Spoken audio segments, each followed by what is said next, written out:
மனிதனுக்கு ஒரு வாக்கு. உங்களுக்கும் ஒரு ஓட்டு தான், எனக்கும் ஒரு ஓட்டு தான். வாக்குச்சாவடிக்கு போயிட்டீங்கன்னா, நீங்களும் ஒரு ஓட்டு தான் போட முடியும். நானும் ஒரு ஓட்டு தான் போட முடியும். நீங்க வந்து இந்த சாதின்றதுனால உங்களுக்கு 2 ஓட்டம் கிடையாது. நான் இந்த சாதின்றதுனால எனக்கு ஓட்டு இல்லன்னும் கிடையாது. சரிங்களா? எல்லாருக்கும் ஒரு ஓட்டு. ஆனால், சமூக ரீதியா நீங்களும் நானும் சமமா இருக்கோமா? சாதிய ரீதியா நீங்களும் நானும் சமமா இருக்கோமான்னு கேட்டா இல்ல. இதுதான் அவரு என்ன சொல்றாரு, பொலிட்டிக்கல் டெமோக்ரசி, சோசியல் டெமோக்ரசின்றாரு. ம். அப்ப இந்த பொலிட்டிக்கல் டெமோக்ரசில நம்ம சமமா இருக்கோம். சோசியல் டெமோக்ரசில இல்ல. இப்ப இந்த சோசியல் டெமோக்ரசில சமப்படுத்த வேண்டியது யார் யார் பொறுப்பு? இந்த விழிப்புணர்வை ஏற்படுத்த வேண்டியது யார் யார் பொறுப்பு? அப்ப அந்த இடத்துல பார்த்தீங்கன்னா, சினிமாக்கு அதுல ஒரு பொறுப்பு ஏற்படுது.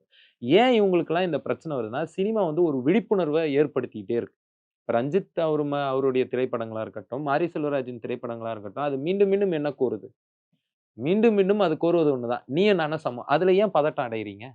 நீயும் நானும் சமம்னு சொல்றதுக்கே ஒரு சமூகம் பதட்டம் அடையுதுன்னா, அப்ப அந்த சமூகம் எவ்வளவு நோயுற்று போயிருக்கு. அந்த சமூகம் எவ்வளவு ஒரு குற்றச் சமூகமா இருக்குன்றத தான் நம்ம பார்க்கணும். கண்டிப்பா. அந்த இடத்துல இருந்து தான் வந்து இவங்களுக்கெல்லாம் நம்ம பதில் சொல்லணும்னு நம்ம நெனைக்கிறோம். காரணம், எந்த இடத்திலாவது மாரி செல்வராஜ் ஒரு நடக்காத ஒரு விஷயத்தையோ, அல்லது ரஞ்சித் அவர்கள் நடக்காத ஒரு விஷயத்தையோ காட்சிப்படுத்துறாங்க. இப்படிலாம் நடந்ததே இல்லங்க இந்த நாட்ல. வெற்றிமாறன் அவர்களும் அந்த வரிசையில சரி இருக்கிறாரு. ஓகே. ஆனா, அவர் வந்துட்டு அந்த அந்த எப்படி சொல்றது?